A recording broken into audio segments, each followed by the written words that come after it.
Welcome, and thank you for joining us today for our Alumni Weekend Update 2020. My name is Debbie Cavanis. I'm the Director of Alumni Affairs here at the college, and I am joined today by Joe Rufo, Officer in Charge, Vice President for Administration, and Chief Financial Officer.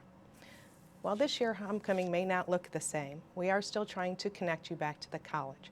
So we put together a number of virtual events for you to attend. So as you can see, Joe and I are socially distanced. I am in an outer room and Joe is in the broadcast area. So what we will be doing is Joe will be giving you the main update for today, and then we'll answer questions at the end. So if you can see, please take advantage of the chat box that is on the right-hand side of your video. Put your questions in there and we'll get back to them at a later time. So with that, thank you again for joining us. And here is Joe Rufo, our Officer in Charge. Thank you, Joe. Thank you, Debbie, and good afternoon, everyone. My name is Joe Rufo, as Debbie has told you. I'm the college's Chief Financial Officer and Vice President for Administration. For a brief period of time, beginning June 1st, I've also taken on the role of the college's Chief Financial Officer, the college's Officer in Charge. The reason for that is that we're between permanent presidents. I'll remain the Officer in Charge, which is essentially the acting president until such time as the SUNY Board of Trustees and the SUNY Chancellor appoints a new president, and that new president is here with us. Today I'd like to go through a number of important issues that I believe you'll find interesting. Today's update will include the following: some noteworthy news items, some good news, some exciting news that I'm sure everyone will be interested in. Also, talking about COVID, right? The COVID impact. COVID has significantly changed the way in which we operate, and I'll be talking a little bit about how that has impacted our 2020 restart in the fall. I'll also talk a little bit about how COVID has impacted our college finances, and also the manner in which we bring course content to our students, teaching modalities. Also review a little bit about enrollment trends, talk about diversity, inclusion, and equity, something that's very important to us. And then, as Deb mentioned, also taking some Q&A at the end. I'd be happy to answer any questions you have. And hopefully you'll find this important information and you'll find it helpful. And let's go. I want to first begin with looking at some of the college rankings. ESF continues to be well represented in many regional and national rankings. I won't go over all of these, but as you can see, we're well represented in U.S. News & World Report, the Princeton Review, Money Magazine, the Wall Street Journal, and Learn.org. I'll point out a few of these. The U.S. News & World Report, out of 1,400 schools, ESF is ranked number 54 in terms of the nation's top public universities. And Learn.org has ESF ranked number 1 for best biology degrees. So again, ESF remains well represented in these rankings. And again, it's no surprise. We've done well in the past, and we look forward to continuing to be well represented in these rankings and to show the world the value that they can receive from an ESF education.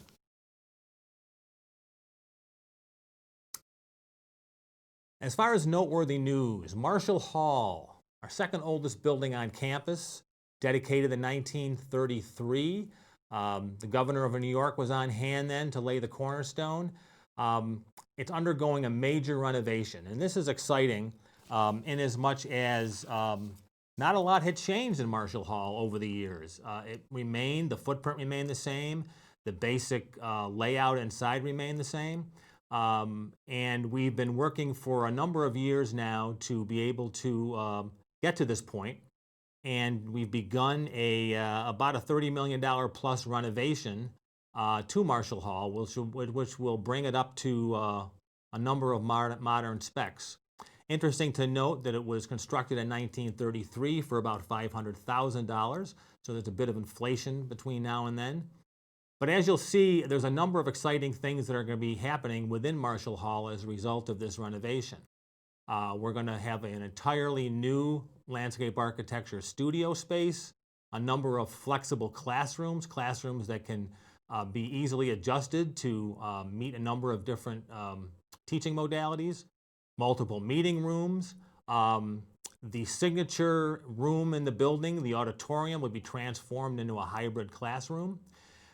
Something that may not sound too exciting, but we'll be getting a second elevator on the building's west end. For years, the building has existed with a single elevator, and we're going to be getting a second one. Again, one of these additions that are certainly welcomed. Not too exciting, but definitely will increase the functionality in the building.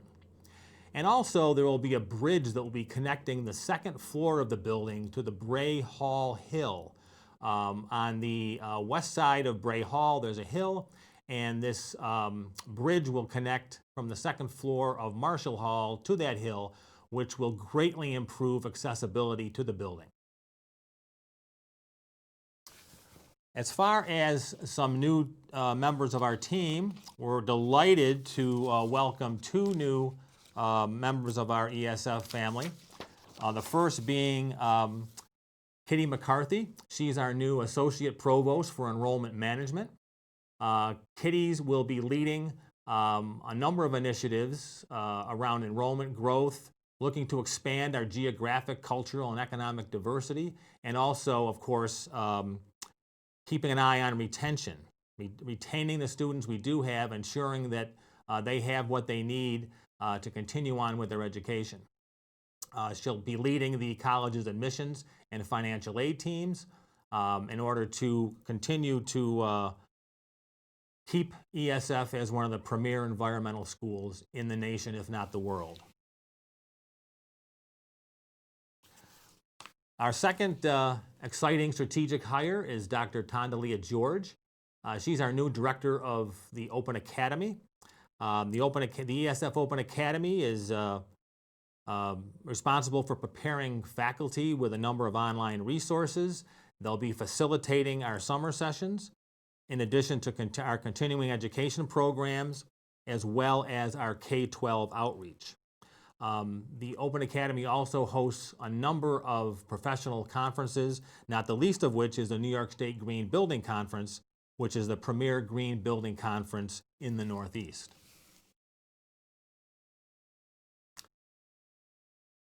We're very fortunate to be part of a $5.7 million grant from New York State through the DEC, the Department of Environmental Conservation, which will help drive solutions to benefit local and statewide solid waste management and recycling efforts. I'm proud to announce that ESF will partner with two of the SUNY University centers, the University of Buffalo and Stony Brook, in this very important initiative.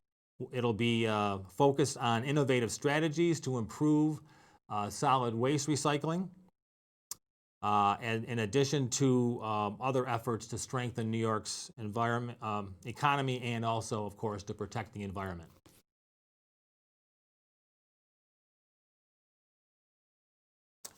As far as keeping our campus safe, back in the March-April timeframe, we began to prepare for the fall 2020 opening.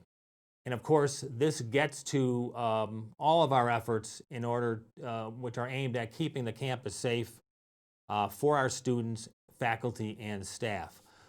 We instituted a number of initiatives. We were the first college in the nation to develop a plan and process for safely returning to our research operations.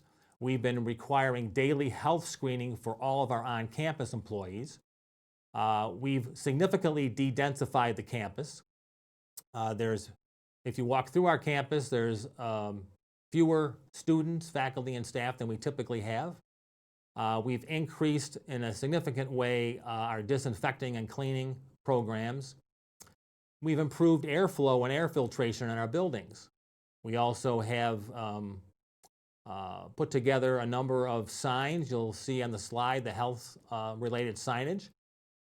We've ordered a lot of personal protective equipment, and we've also held a number of town hall meetings in order to be able to familiarize our campus community, faculty, students, and staff with the various safety measures we've taken, the different behavioral changes that we're asking our community to take part in, such as mask wearing and social distancing. We've been conducting regular COVID testing of all of our students and staff. At our Ranger School in Wanakena in the Adirondacks, we've implemented arrival testing, and we've, in an abundance of caution, we've restricted travel on and off campus up at the Ranger School for the balance of the semester.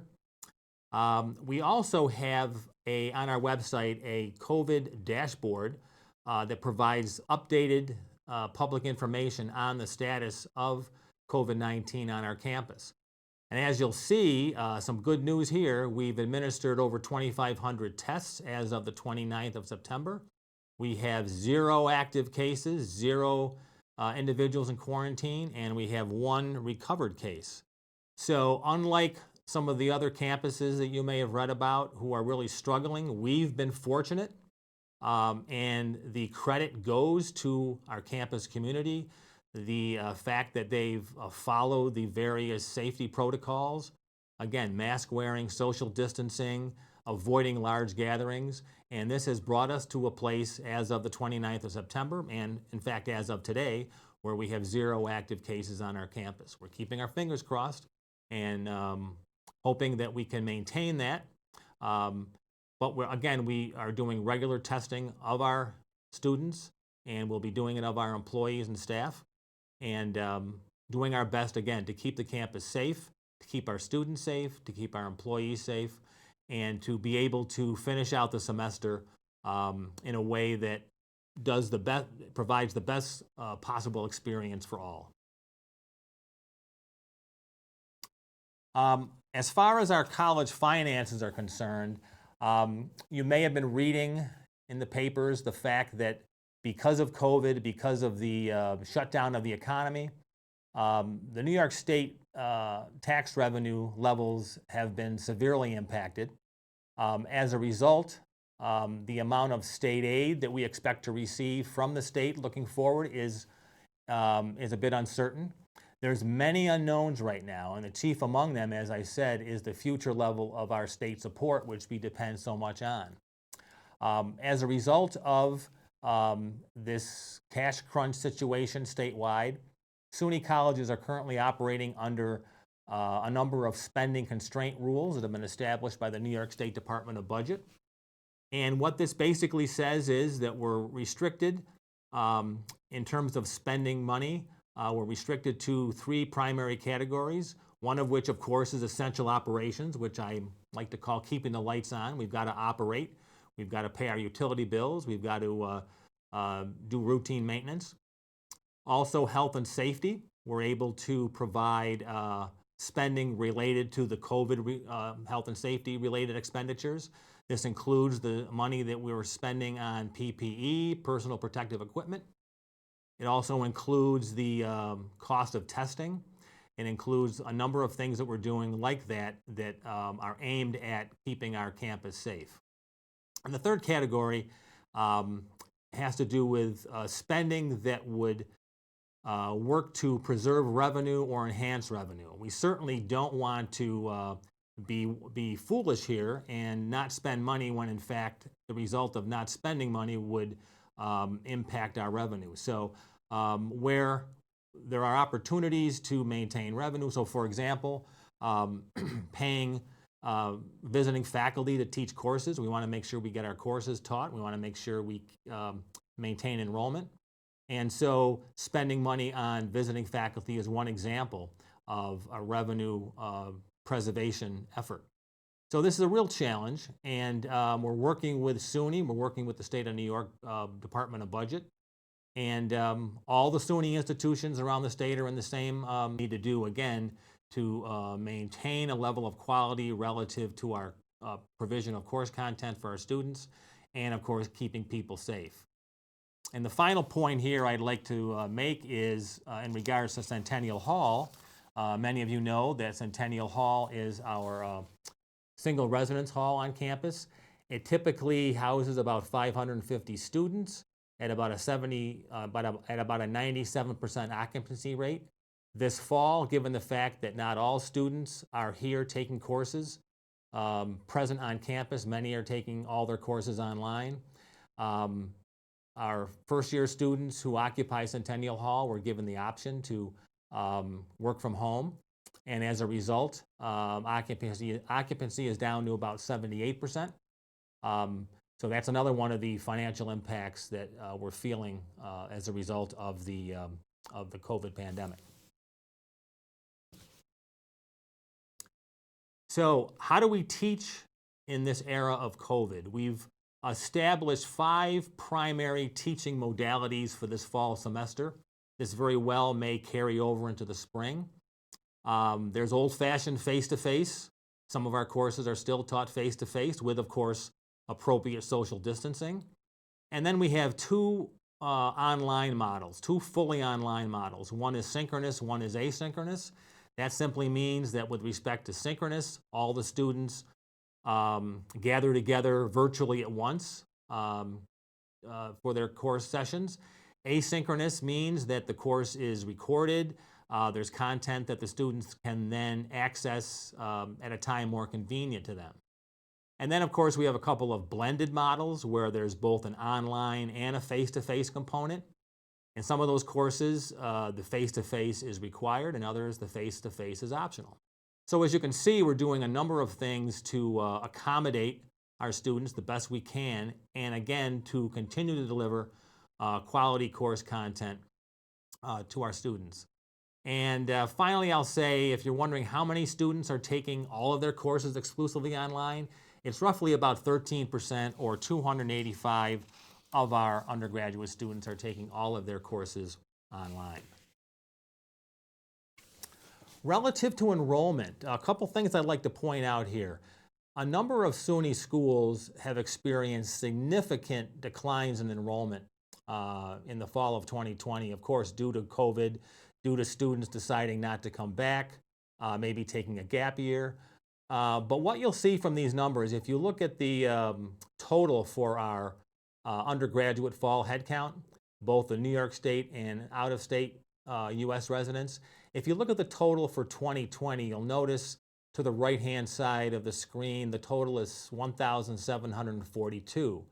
And then if you go back a couple years, you'll notice that this is pretty much where we were back in 2017. So unlike a number of other SUNY 4-year schools and community colleges, which are really struggling with significant enrollment drops, ESF has been very fortunate to maintain our enrollment at some pretty good levels, and we're certainly pleased with that. If you also consider some other metrics down below, male versus female, students of color, underrepresented minorities, and international students, you'll see these numbers for the most part have gone down. Some have gone up slightly. But all in all, again, our total undergraduate fall headcount has stayed relatively stable, and we're very fortunate to be able to share that with you.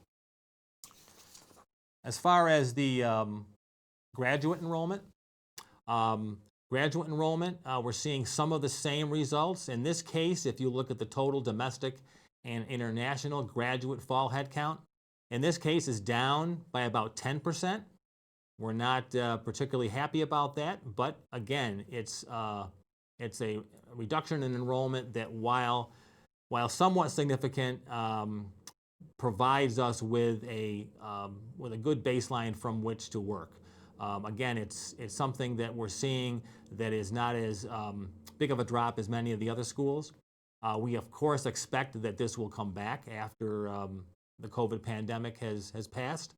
Called Project Inclusion, as part of our commitment to address issues of inclusiveness, inclusion, diversity, and of course equity. And the objective here is to create change within our community so that all our members feel safe, comfortable, supported, and are able to successfully meet their responsibilities as professionals, and of course bring a sense of belonging to everyone. We've had some pretty good success in becoming more diverse, but there's so much more work to do. This project will take place over about a 2-year time frame. Right now, we're collecting baseline data, and the results of that will be a self-assessment that will be used to develop a framework to identify goals and action plans to be implemented over the next couple of years in order, again, to provide the wherewithal for ESF to continue in its diversity and inclusion efforts. And the rubric that we're using is a rubric that's been established by the New England Resource Center for Higher Education.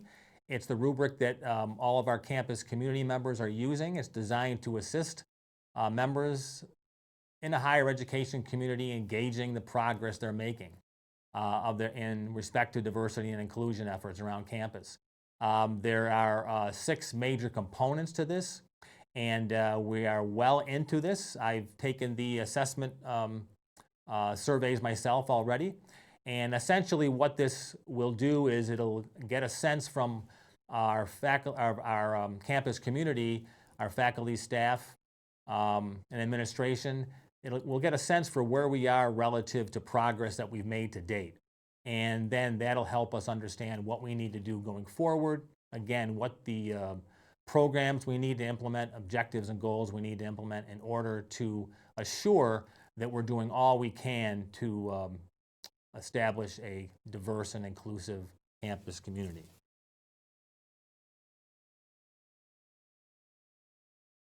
And now I'd be happy to take any questions you have. Hopefully I'll be able to answer most of them. We'll do our best, and so we'll wait for those questions. Informative and comprehensive update. In fact, so comprehensive, I don't even see any questions coming through yet.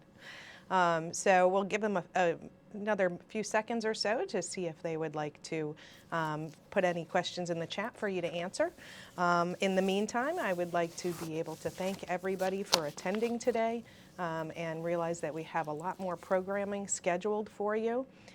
We have some live events still continuing throughout the weekend, as well as a number of different videos that we have pre-recorded that are available on our website. So we'll be putting up that website shortly. But right now, if you'd like to go, it's www.esf.edu/alumni/homecoming. So be sure to check back in regularly throughout the weekend. And as I said, Joe, I still don't see any questions, so I want to thank you very much for your update, and thank you everybody for joining us, and we'll see you again real soon. Thank you. Take care. Thank you.